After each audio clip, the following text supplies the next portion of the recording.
Fala, meu lindo, minha linda, tudo bem com você? Eu de verdade espero que esteja bem, mas se não estiver tão bem como você gostaria, eu espero que esta palavra seja uma resposta de Jesus para você. Afinal de contas, é para isso que também serve o Evangelho: consolar o nosso coração e trazer uma nova direção para a nossa história. Eu quero te pedir um favor antes de começar o vídeo. Se você ainda não curtiu, curte, é bem rapidinho, arrasta um pouquinho para cima pra você ver aí. Tem um joinha, clica nele. Quanto mais isso acontece, mais longe vai, mais gente ouve. Isso é muito importante. E claro, se você ainda não é inscrito no canal, se inscreva, é bem rapidinho. Se inscreve, ativa o sininho. Toda segunda-feira, há 3 anos já, tem uma mensagem de Deus para você aqui no canal. Vamos fazer o seguinte? Vamos pro vídeo.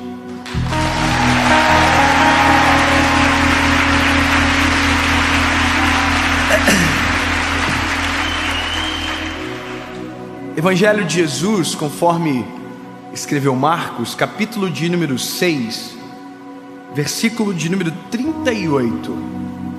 Essa é uma daquelas histórias de Jesus aonde nós conseguimos encontrar muita, mas muita lição importante para nós.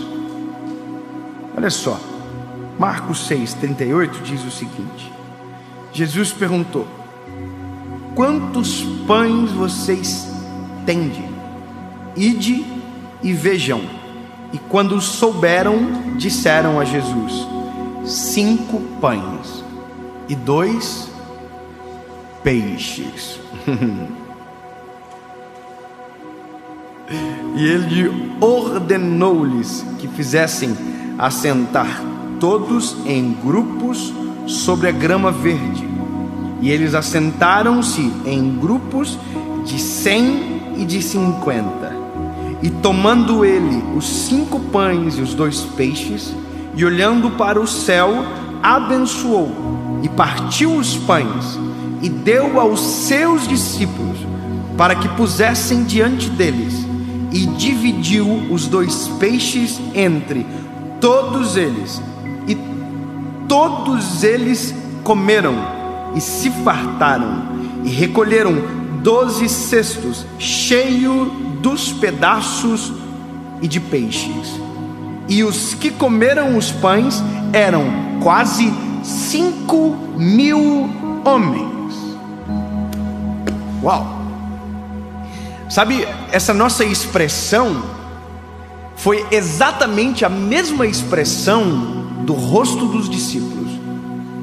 Eles ficaram boquiabertos, eles ficaram atônitos, eles não sabiam como reagir. Como que você pega 5 pães e 2 peixes e alimenta uma multidão? Que loucura é essa? Quem é que tem poder para fazer isso? Só Jesus. Existem coisas na nossa vida que nós podemos fazer. Agora, existem coisas na nossa vida que só...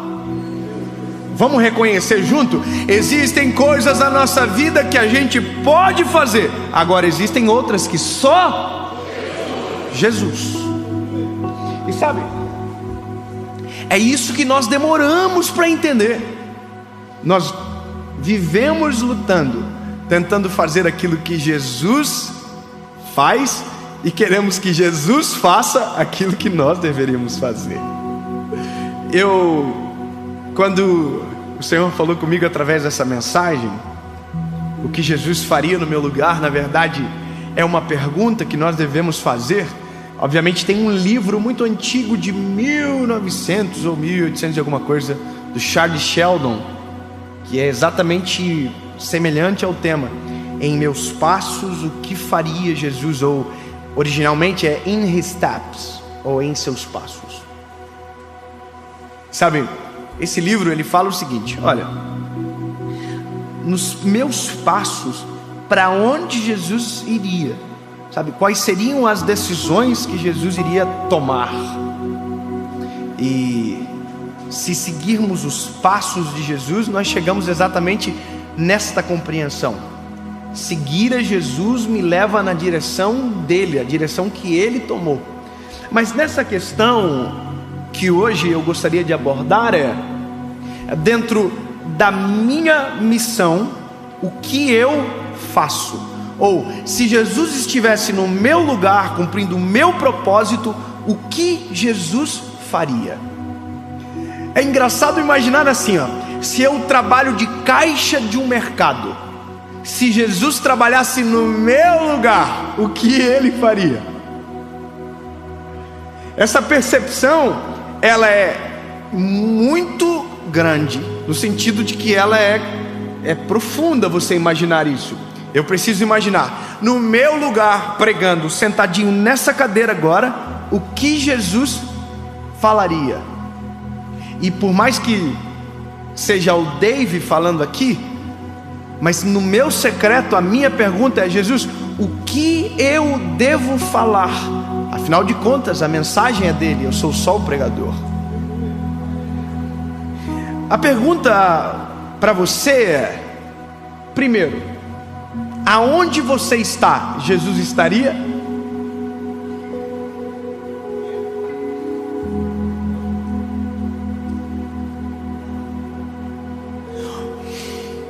O que você faz, Jesus faria? A forma que você vive, Jesus viveria? Porque não dá para chegar na atitude antes do ser.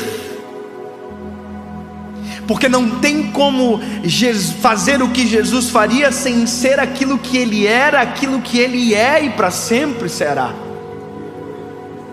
Porque se você não entendeu ainda a noção do Evangelho, o Evangelho não é uma psicologia, não é uma filosofia, o Evangelho é um modelo de vida.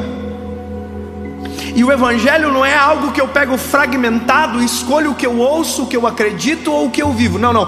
O Evangelho é um modelo completo, aonde se eu aceito um termo, eu aceito todos os termos. Então, bebê, falar bebê para você não ficar bravo. Então, lindo, linda, quando eu digo que eu sou de Jesus, eu sou de Jesus completamente. Você pode dizer eu acredito nele e não viver nele, aí eu entendo você. Mas a partir do momento que você dizer eu quero viver Cristo, a sua vida vai se alterar da maneira mais profunda que você poderia imaginar. Porque não é só o que você faz, é a essência que te aponta para aquilo que você irá fazer. Quando eu me entrego, a minha vida muda, meu jeito de falar muda, tudo muda, muda tudo. Eu não estou falando de um modelo religioso, eu estou falando de um paradoxo, de um estigma. Não. E agora eu vou falar só varão. Varão, aleluia. Não. Não estou falando da fala que sai, estou falando da intenção. Sabe? Estou falando de um coração transformado. Porque tem gente que muda tudo. Muda a forma de vestir, muda a forma de falar, muda tudo que é externo. Só esquece do que está aqui dentro. Aqui dentro está apodrecido, mas por fora está, uau, que lindo. Não existe roupa de crente, não existe fala de crente, existe vida. E eu vou dizer o que é crente. Crente é o que crê. Não estou falando do crente da igreja. Não. Crente é o que crê. Eu creio. Se creio, transformo na minha realidade. Eu preciso começar a pregar. Olha só. Tem uma coisa aqui. Jesus está dando um modelo de gestão dentro daquilo que é o seu propósito. A gente não percebe, mas Jesus está mostrando exatamente o que ele faz na posição que ele está. Vai ficar mais claro. Olha que interessante. Jesus, ele é o Messias, ele é o Salvador. O homem pode salvar a si mesmo? Não. Quem pode fazer isso? Jesus. Então, Jesus veio para fazer aquilo que só ele poderia fazer: salvar. Amém? Perfeito. Então agora olha só esse cenário. Jesus está no meio de uma multidão e a Bíblia diz que ele pregou. Eu posso pregar? Posso sim ou não? Então Jesus era a mensagem e ele estava pregando a mensagem. Amém? Mas isso eu também posso, sim ou não? Eu posso salvar você? Então no que eu devo concentrar? Em pregar. Tá comigo? Então eu não salvo, eu prego.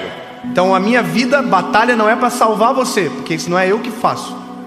Minha batalha é que eu pregue. Eu prego. Você conhece Jesus, Jesus salva você. Tá entendendo? Funções. Agora olha só, eu prego, Jesus salva. Eu posso tomar a decisão de reconhecer Jesus por você? Jesus pode tomar a decisão de reconhecer a Ele mesmo por você? Quem pode? Tem um hino que fala isso. Cada um no seu quadrado. Vamos continuar. Aí a Bíblia diz o seguinte: Jesus pregou. Agora olha que interessante. Todo mundo está com fome. A notícia chega para Jesus e Jesus diz para os discípulos: vão para o meio da multidão e encontrem o que tem de comida. Por que Jesus não foi para o meio da multidão atrás de comida? Por quê? Mas aqui a questão é: por que Jesus mandou alguém fazer aquilo que ele poderia fazer? E eu vou explicar um outro princípio do modelo de gestão de Jesus. Preserve as suas energias para fazer aquilo que é o principal, e deixa que o secundário seja a missão principal de alguém. Pode ser secundário para você, mas para alguém pode ser a missão principal. Eu vou deixar mais claro. Quando a gente olha para o nosso modelo de vida, quando a gente olha para a nossa realidade, em todas as áreas, nós somos aqueles que tentam fazer de tudo. Nós fazemos tudo, e quando olhamos para aquilo que fazemos, descobrimos que nada bem feito fizemos. Eu vi um vídeo esses dias, a menina falando assim, olha, não, ela estava dando todas as atividades, e ela disse, sabe qual é o segredo? Faça tudo mal feito. Por que eu estou dizendo isso para você? Porque uma das percepções que eu tenho tido dentro da nossa geração, dentro daquilo que chega para nós, é que ou nós estamos tentando fazer aquilo que Jesus, só Ele pode fazer, ou nós estamos tentando fazer aquilo que alguém deveria estar fazendo, e a gente esquece da nossa missão principal. A gente se preocupa com tudo e esquece daquilo que Deus nos deu. E eu vou te dizer por que acontece isso. Porque a gente não descobriu de maneira verdadeira o nosso propósito.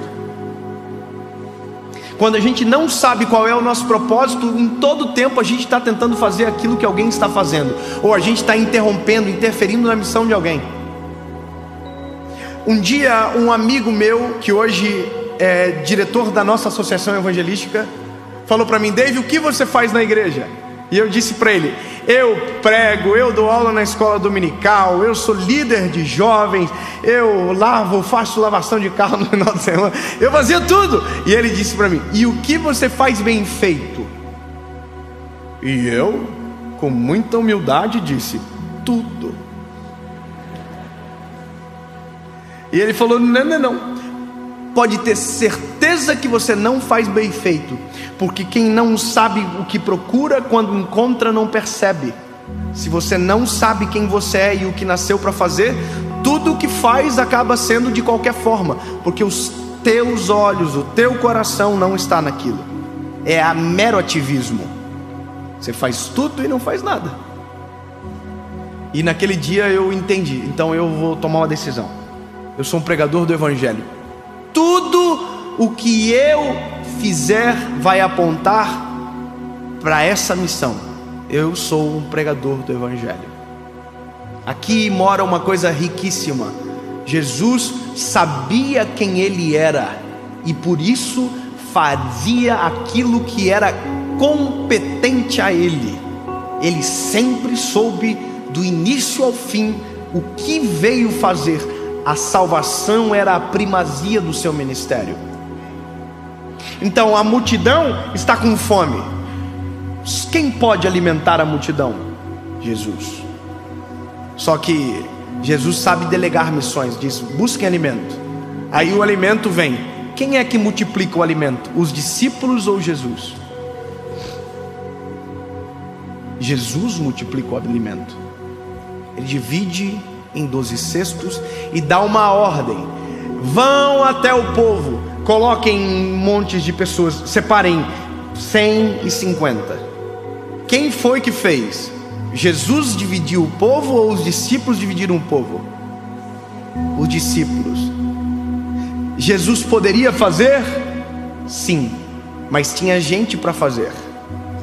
Agora olha que interessante, ele multiplicou, mas quem serviu?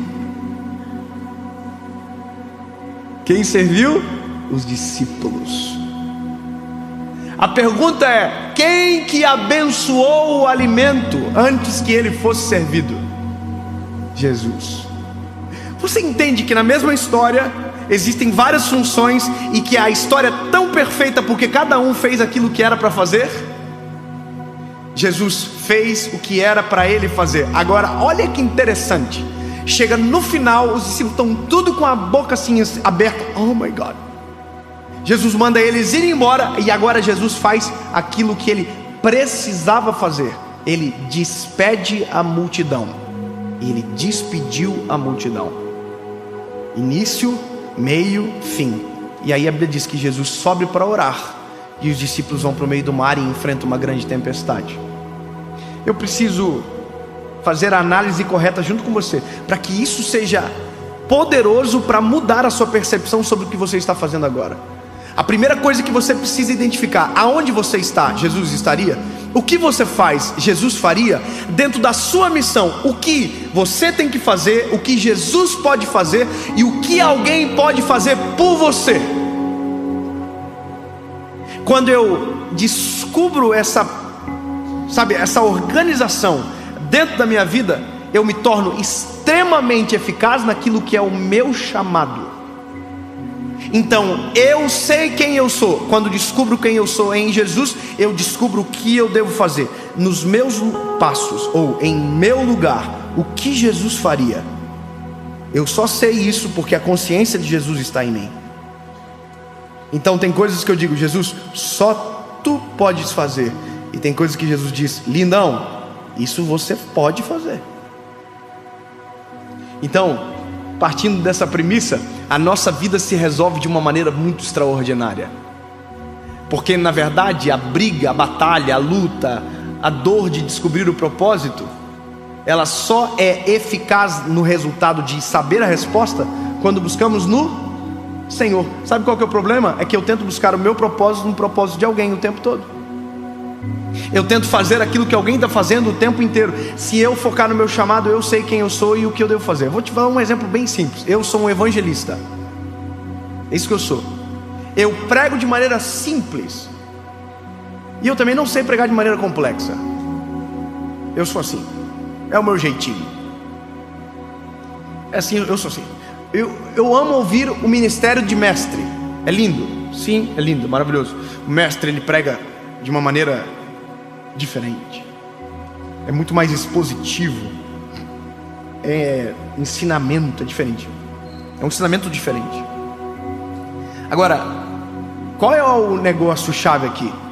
É porque se eu não cuidar, eu tenho vontade de virar o mestre e esqueço de ser o evangelista. Porque a gente sempre quer ser aquilo que faz os olhos brilharem muitas das vezes. Sabe, é lindo, uau, é isso que eu vou ser. Aí a consciência de Jesus em nós diz: não, eu te chamei para um outro propósito. Aí olha que interessante, dentro do meu chamado eu descobri uma coisa: como evangelista, as pessoas elas vêm para Jesus e depois o que acontece? O que acontece depois que a pessoa diz: eu tomo a decisão de aceitar Jesus? E aí depois? Bom, eu preciso saber que o que eu faço vai até aqui. Jesus vai além. Mas aí tem coisas que eu não posso fazer, mas eu tenho autoridade para trazer gente que supra aquilo que eu não sei fazer. Você está entendendo o que Jesus pode fazer, Ele faz. O que eu devo fazer, eu faço. O que está à minha disposição para fazer e não devo fazer, encontro alguém melhor do que eu, que nasceu para aquela missão para executar. Se a gente ter essa percepção completa, sabe esse negócio de gente que morre trabalhando? Vai acabar. Porque se eu dedico a minha vida para um propósito, o negócio é totalmente diferente. Se eu sei para que Deus me chamou, é totalmente diferente. Esquece esse negócio de sacrificar a família por conta de um trabalho. Esquece esse negócio de sacrificar a família por conta do ministério. Não. Existem coisas que Deus nos deu como primazia. E eu falo isso para você porque durante a minha trajetória, e por isso tenho autoridade para te falar agora, eu tive que revisitar vários pontos, porque eu queria fazer tudo em todo o tempo, toda hora. E isso estava destruindo a minha família, estava destruindo a minha casa, estava me destruindo. Os sinais estavam todos gritando, a vida espiritual estava um lixo, o casamento estava um lixo, mas eu estava falando lindamente sobre Jesus. Não, descubra para que Deus te chamou, foque no teu chamado, entenda que tem coisas que só Deus pode fazer e você não pode fazer, tem coisas que você tem que fazer e faça, mas existem coisas que estão à disposição para você fazer, e você pode colocar alguém melhor do que você para fazer a função que ele nasceu para fazer. É só isso, simples como a luz que brilha. Eu vou de maneira pedagógica dizer para que você nunca mais esqueça: na vida existem coisas que só Jesus pode fazer, e a boa notícia é que Ele faz. Ele não engana, Ele não mente, Ele não se arrepende, Ele é fiel para cumprir tudo aquilo que prometeu. Ponto. Porém, na vida existem coisas que só eu posso fazer.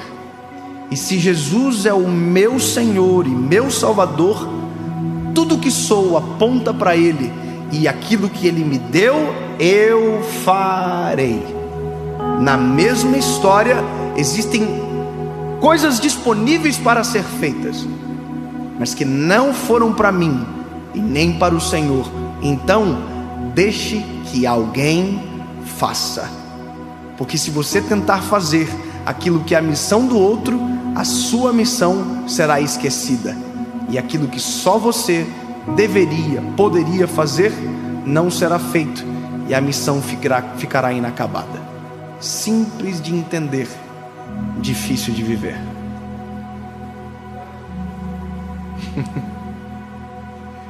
Pode falar a verdade, é difícil de viver, não é?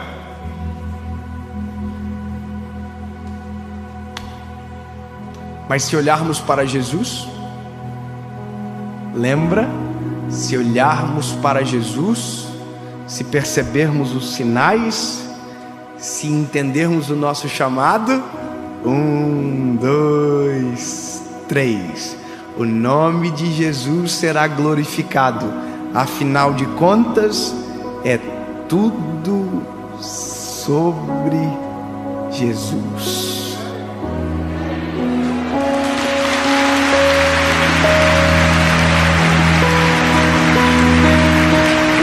Deus, em nome de Jesus, Pai, sabemos que tudo que o Senhor tem para nós é vivo e real. Sabemos tudo que o Senhor deixou para nós, mas reconhecemos que é difícil. Reconhecemos que algumas coisas que talvez sejam simples de explicar, sejam complexas para viver. Porém, isso não nos fará desistir. Jesus, eu quero. Diga você: eu quero viver o teu chamado sobre a minha história. Eu quero cumprir a tua vontade na terra. Eu quero ser o que o Senhor é, seguir os teus passos até o final, para que o teu nome seja glorificado e que no final eu possa olhar para trás e celebrar um legado que o Senhor me fez gerar sobre a minha geração. Em nome de Jesus, amém.